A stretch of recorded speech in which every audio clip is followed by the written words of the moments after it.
Okay, तो ये series थोड़ी सी डिफरेंट होने वाली है क्राइम स्टोरी से, बट फिर भी आपको मजा बहुत आएगा। और ये कहानी बेस्ड है बहुत ही आगे की टाइम पीरियड पर, और हमें ईयर दिखाया जाता है 2552, और इस जगह का नाम होता है यूईजी आउटर कॉलोनी। दरअसल ये लोग अर्थ पर नहीं होते, बल्कि किसी और ही प्लेनेट पर होते हैं, क्योंकि अर्थ पर ह्यूमन की एक रेस बहुत ही एडवांस हो चुकी होती है और सभी ह्यूमंस को मार रही होती है जो कि उनके बनाए हुए रूल्स को फॉलो नहीं करते। और उन सभी में से जो सबसे खतरनाक होता है उन्हें स्पार्टन्स कहा जाता है, जिनके पास ऐसे हथियार और आर्मर्स होते हैं जिनका यूज करके वो हजारों लोगों को मार सकते हैं बिना अपनी पलकें झपकाए। अभी के लिए हमें थोड़ी बहुत और बातें जानने को मिलती है इन लोगों से, जो कि बात कर रहे होते हैं यूएनएससी नाम की ऑर्गेनाइजेशन के बारे में, जिससे ये लोग बचते आ रहे होते हैं अब तक। और यहाँ पर एक ओल्ड मैन सभी को स्पार्टन्स के बारे में बताता है कि वो लोग इंसान नहीं हैं, बल्कि इंसान के भेष में मौत है, क्योंकि उनके सामने कोई भी नहीं टिक पाता। और कहते हैं कि एक स्पार्टन 100 यूएनएसए सोल्जर्स के बराबर है, क्योंकि उन्हें कोई भी नहीं मार सकता। और ठीक यहीं पर आता है इस ग्रुप का लीडर, जो कि अपनी बेटी के बारे में पूछता है, जिससे सीन यहाँ से शिफ्ट होती है क्वेन हा की तरफ, जो कि सेफ्टी लाइन से निकलकर कुछ दूर आई होती है अपने दोस्तों के साथ, और उन्हें एक प्लांट के बारे में बताने लगती है, जो कि एक तरह से हाइड्रोजन का सबसे बड़ा सोर्स होता है उस प्लेनेट पर। और उसके बारे में बताते हुए वो कहती है कि इससे ना सिर्फ वो जहाज उड़ा पाएंगे, बल्कि दवाइयां बनाकर अपने लोगों का इलाज भी कर सकते हैं। और उस प्लांट के रूट्स को ये लोग खाने भी लगते हैं for some reason, may be उसे शायद किसी तरह का नशा होता होगा। बट इससे पहले क्वैन उसे खाती, उसे जंगल में एक जगह पर कुछ चमकता हुआ दिखाई देता है, जिसे देखने के लिए जब ये जाती है तो उसे दिखाई देती है एक गुफा, जहाँ से वो रोशनी निकल रही होती है। और जैसे ही इसे एक शिप दिखाई देती है ठीक उसी गुफा के ऊपर, तो ये डर के वापस भागने लगती है अपनी जान बचाने के लिए। जहाँ पर रास्ते में जब ये अपने फ्रेंड्स को इसके बारे में बताती है, तो वो उसे यूएनएसए समझकर देखने जाने लगते हैं इंस्टेड ऑफ भागने की जगह। और ठीक यहीं पर आते हैं वो लोग, जो कि इन्हें एक ही सेकंड में खत्म कर देते हैं अपने हथियार से। और इसके बाद तो ये सभी लोग भागने लगते हैं अपनी बेस की तरफ, और इन सबको इस तरह से भागता हुआ देख वो लोग भी इनका पीछा करते हुए इन सबको मारने लग जाते हैं, जिससे बच जाती है सिर्फ क्वेन। और इस खतरे के बारे में सबको बताने के लिए वो स्मोक फ्लेयर का यूज करती है, जिसे देखते ही ये पर्सन इमरजेंसी अलार्म बजा देता है, और उसके बजते ही ये सभी लोग फुल टू अलर्ट हो जाते हैं लड़ाई के लिए, क्योंकि इन्हें लग रहा होता है कि यूएनएससी ने इन पर अटैक कर दिया। तो वही क्वैन जब भागते हुए अंदर आती है तो वो अपने डैड को बताती है कि वो लोग यूएनएससी नहीं बल्कि एक अननोन क्रिएचर हैं। मींस कि ये यहाँ पर एलियंस की बातें कर रही होती है, जिससे बचने के लिए उसके डैड उसे बाकी बच्चों के साथ छुपने के लिए कहते हैं, ताकि वो सभी बच्चों के साथ सेफ रहे।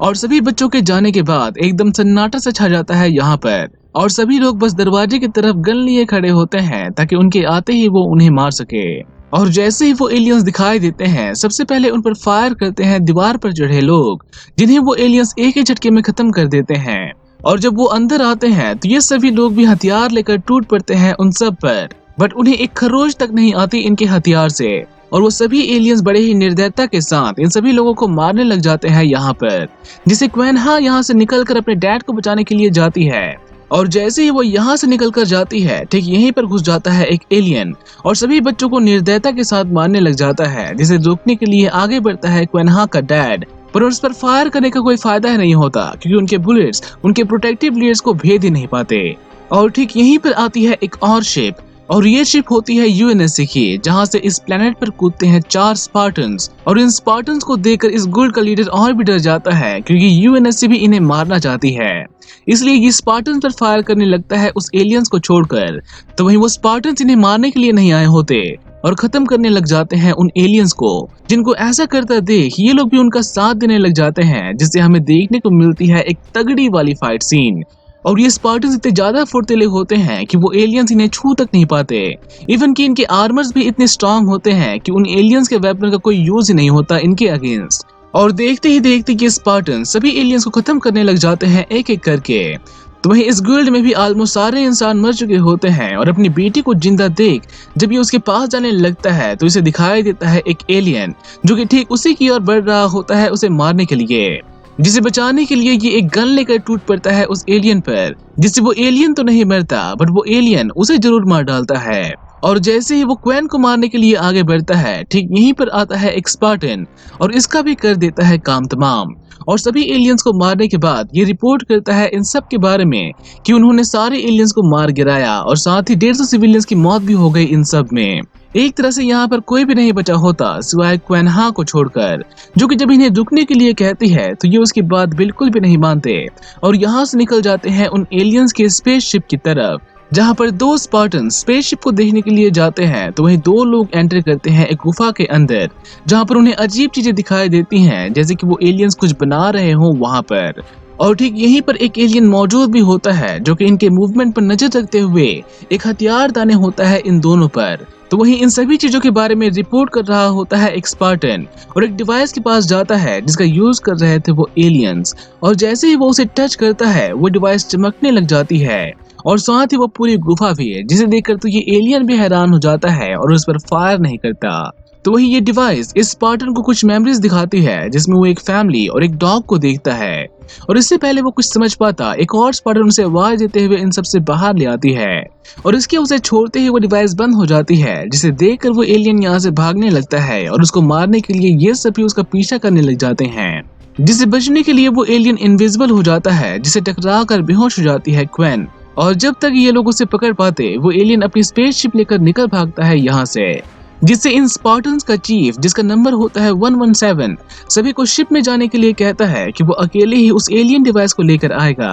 और इस बात से जब एक स्पार्टन मना करती है कि ये सब रूल्स के अगेंस्ट है तो वो उसे ऑर्डर देता है अपनी बात मानने के लिए, और सीन यहाँ से शिफ्ट होती है रीच नाम के प्लेनेट पर, जहाँ पर कैथरीन इन्हीं सभी की रिकॉर्डिंग देख रही होती है और इस एलियन डिवाइस को देखकर इसके चेहरे पर एक अजीब सी खुशी होती है जैसे कि वो इसे ही ढूंढ रही थी काफी टाइम से। और जैसे ही इसके पास एडमिरल पैरेंगोन्स्की आती है तो वो सारे फुटेजेस को हाइड कर देती है ताकि वो यही सारी फुटेजेस ना देख सके, और इस बात का रीजन हमें जल्दी ही पता चल जाता है क्योंकि ये लेडी कई तरह से उसके रिसर्च में टांग अड़ा रही होती है और यहाँ पर ये उस पर भड़कने के लिए आई होती है उन 150 सिविलियंस की मौत की वजह से, क्योंकि ये होती है एक पॉलिटिशियन और इसे सभी कॉलोनीज को अपने साथ लाना होता है, और इसी तरह से एक एक करके अगर सभी कॉलोनीज खत्म होती रही तो वो ऐसा कभी भी नहीं कर पाएगी। तो वही डॉक्टर कैथरीन उसे बताती है कि उस कॉलोनी के सारे लोग नहीं मरे बल्कि एक लड़की बच गई है जिसे लेकर आ रहा है मास्टर चीफ, और साथ ही ये उसे उस एलियन डिवाइस के बारे में भी बताती है कि वो उसे अपने पास रखना चाहती है एक्सपेरिमेंट के लिए,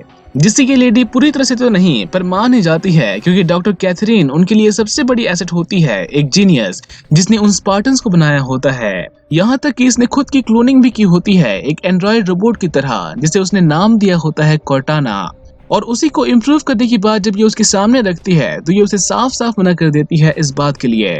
तो वही सीन यहाँ से शिफ्ट होती है एक अननोन प्लेनेट की तरफ जहाँ पर भाग कर गया होता है वो लीडर और सब कुछ बताता है अपने लीडर को, और वही सारी बातें वो बताता है एक लड़की को जिसे उसने किडनैप करके लाया होता है अपने प्लेनेट में, और उसे यूज कर रहा होता है ह्यूमन के अगेंस्ट ताकि वो उसका यूज करके इंसानों को समझ सके और फिर वो उन्हें पूरी तरह से खत्म कर दे। और सेम यहीं पर हमें पता चलता है कि इसी लड़की ने उन्हें वहां पर जाने के लिए कहा था उस डिवाइस को लाने के लिए, और ये एलियन बताता है कि वो डिवाइस एक स्पार्टन के हाथ लगते ही चलने लगी थी जैसे कि वो उसके छूने पर चलती है। और ये सारी बातें सुनकर तो इसके मन में और भी क्यूरियोसिटी होती है उस डिवाइस के बारे में जानने के लिए, इसलिए वो उस भाग कर आए एलियन से मिलने की बात करती है ताकि वो उसे पर्सनली सब कुछ पूछ सके, जो कि ये एलियन ऐसा करने से मना कर देता है क्योंकि ये नहीं चाहता कि इंसानों को उनके बारे में कुछ पता चले, जबकि वो खुद यहाँ पर उसे इंसानों के बारे में जानने के लिए लाया होता है, और ना चाहते हुए भी लड़की उसे सब कुछ बता रही होती है क्योंकि उसके जिंदा रहने का यही एकमात्र रास्ता होता है। और सीन यहाँ से शिफ्ट होती है एक स्पेसशिप की ओर जिसमें मास्टर चीफ क्वेन को अपने साथ लेकर जा रहा होता है रीच नाम के प्लेनेट पर,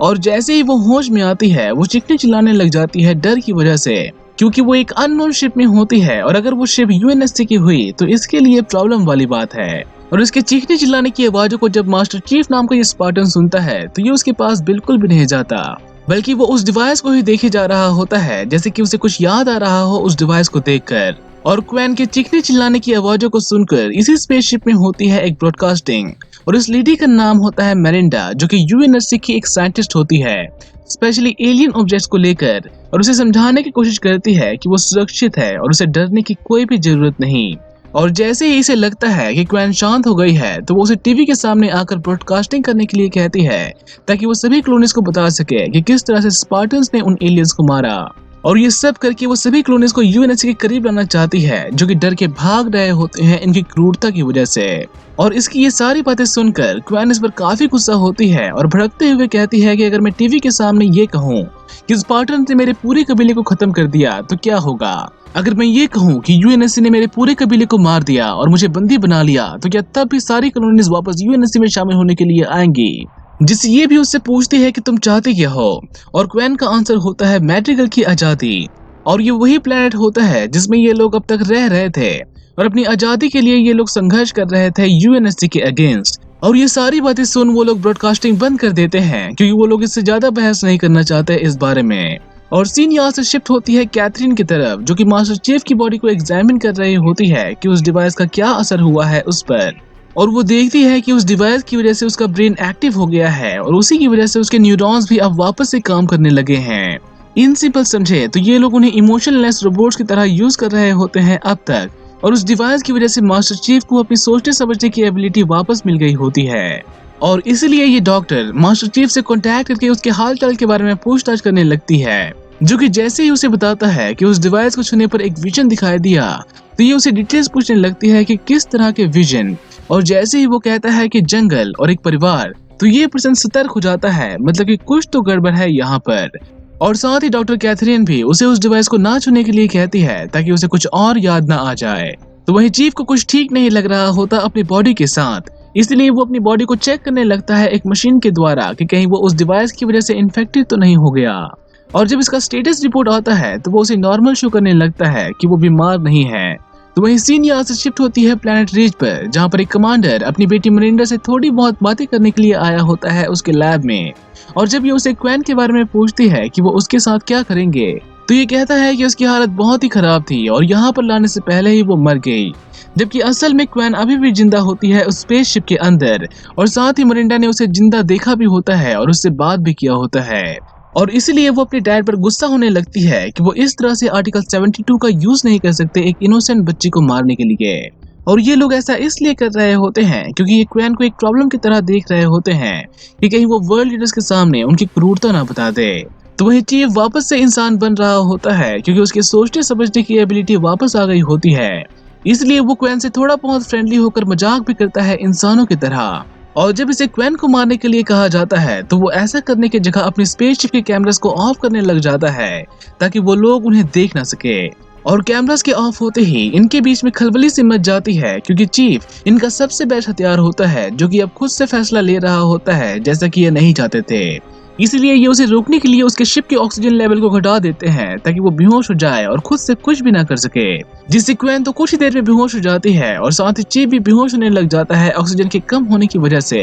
बट कुछ देर बाद वो होश में फिर से आ जाता है और मैनुअली ऑक्सीजन लेवल को बढ़ा देता है उस शिप के अंदर। और तब तक इनकी शिप प्लेनेट तक पहुंच चुकी होती है, इसलिए इन्हें डर होता है कि कहीं वो उन पर अटैक न कर दे। और इसीलिए ये सभी सोल्जर्स को रेडी रहने के लिए कहती है ताकि अगर वो उस पर अटैक करने की कोशिश करे तो वो उसे बिना देर किए खत्म कर दे। और इस चीज के अगेंस्ट होती है कैथरीन, इसलिए वो बाकी स्पार्टन्स को ऑर्डर देती है चीफ को बचाने के लिए, फिर चाहे उसके लिए उन्हें कुछ भी करना क्यों न पड़े। और ये स्पार्टन्स भी उसकी बात मानते हुए रेडी हो जाते हैं क्योंकि वो चीफ होता है इन सब का लीडर। और सीन यहाँ से शिफ्ट होती है शिप के अंदर, जहाँ पर चीफ पर गन ताने खड़ी होती है क्वैन, क्योंकि इसे लग रहा होता है कि वो उसे मारना चाहता है, जिसे चीफ उसे बताता है कि यूएनएससी ने शिप की ऑक्सीजन कम कर दी थी, उसने नहीं। और उसका भरोसा जीतने के लिए वो अपना हेलमेट उतार देता है कि वो उसे बचाना चाहता है, ना कि मारना, क्योंकि अगर वो शिप लैंड हुई तो वो लोग उसे मार डालेंगे। जिसे क्वैन भी उसकी बात मानते हुए उसका साथ देने लग जाती है और ये शिप को ऑटो पायलट से निकालने के लिए कुछ कंपार्टमेंट्स को खोलने लग जाते हैं ताकि वो उसे मैनुअली कंट्रोल कर सके। और जब वो नहीं खुलता तो क्वैन उसे शूट कर देती है, जिससे ये फाइनली उस शिप को ऑटो पायलट मोड से निकाल लेते हैं। और इनके यहाँ से कमांड जाते ही ये लोग प्लाज्मा गन का यूज करते हैं उस शिप को डिस्ट्रॉय करने के लिए। और वार होते ही वो शिप सीधा प्लेटफॉर्म पर गिर जाती है धड़ाम से। और ऐसा होते ही ये लोग उस शिप को पूरी तरह से घेर लेते हैं और उसके दरवाजे को ओपन करने के लिए ये लोग बॉम्ब लगाते हैं ताकि उनके निकलते ही ये उन्हें मार सके। और उनके बॉम्ब लगाते ही ये स्पार्टन्स भी उन लोगों पर गन तान देते हैं ताकि वो उसे एक्सप्लोड न कर सके। तो वही चीफ अपने आप को बचाने के लिए उस डिवाइस को एक बार फिर से छूता है और जैसे ही वो उस डिवाइस को टच करता है वहां से एक बार फिर से रोशनी निकलती है और इसे दिखाई देता है अपना बचपन, जहां पर वो अपनी मॉम को सेम उसी की ड्राइंग दिखा रहा होता है। और फिर एक और लाइट वेव निकलती है ठीक उसी डिवाइस से, जो कि इस प्लेनेट के सिस्टम को टेम्परेली ऑफ कर देती है और इनके शिप को कर देती है ऑन, जिससे हर कोई शॉक सा हो जाता है कि आखिर हुआ क्या यहाँ पर। तो वहीं चीफ उस शिप को लेकर निकल भागता है उस प्लेनेट से और ये एपिसोड हो जाती है खत्म। और आगे की एपिसोड्स में हम जानेंगे कि आखिर चल क्या रहा है इस कहानी में। अभी सिर्फ एक ही एपिसोड रिलीज हुई है, इसलिए मैं भी कुछ कह नहीं सकता कि यह स्टोरी कितनी अमेजिंग होने वाली है। तो मिलते हैं जल्द ही एक नई वीडियो में एक नई स्टोरी के साथ। Till then take care, Siya.